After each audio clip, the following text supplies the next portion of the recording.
गांव के किनारे स्थित एक पुराना हवेली, जिसे लोग काले साए वाली हवेली कहते थे, बहुत समय से वीरान पड़ा था। लोग कहते थे कि वहां रात होते ही अजीब अजीब आवाजें आने लगती थीं। जो भी उस हवेली के अंदर गया कभी वापस नहीं आया। एक दिन गांव के साहसी युवक रवि ने इस हवेली की सच्चाई जानने की ठान ली। लोगों ने उसे बहुत समझाया, लेकिन वह नहीं माना। उसने रात के अंधेरे में हवेली में जाने का फैसला किया। पूरी रात का माहौल डरावना था। हवेली के चारों ओर घना जंगल और भीतर गहरी खामोशी थी। रवि ने जैसे ही हवेली के बड़े दरवाजे को खोला, दरवाजा चीखती हुई आवाज के साथ खुला।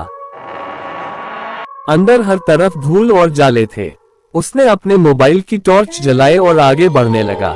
जैसे ही वह हवेली के बीचों बीच पहुंचा, एक ठंडी हवा का झोंका उसके चेहरे से टकराया।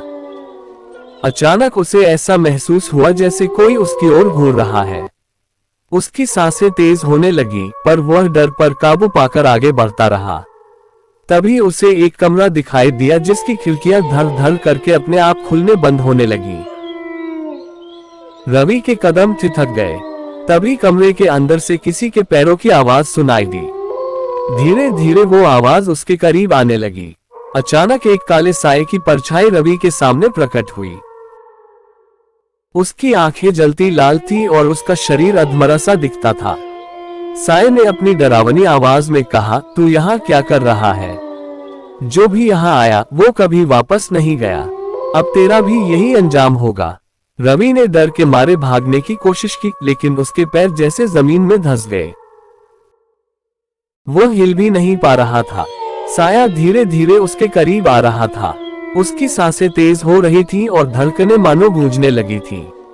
तभी एक भयानक चीख हवेली में गूंज उठी और काले साए ने रवि को घेर लिया। अगले दिन गांव वालों ने हवेली के पास रवि का मोबाइल पाया, लेकिन रवि का कोई अता पता नहीं था। लोग कहते हैं कि काले साए ने उससे भी अपने साथ ले लिया, जैसे उसने औरों के साथ किया था।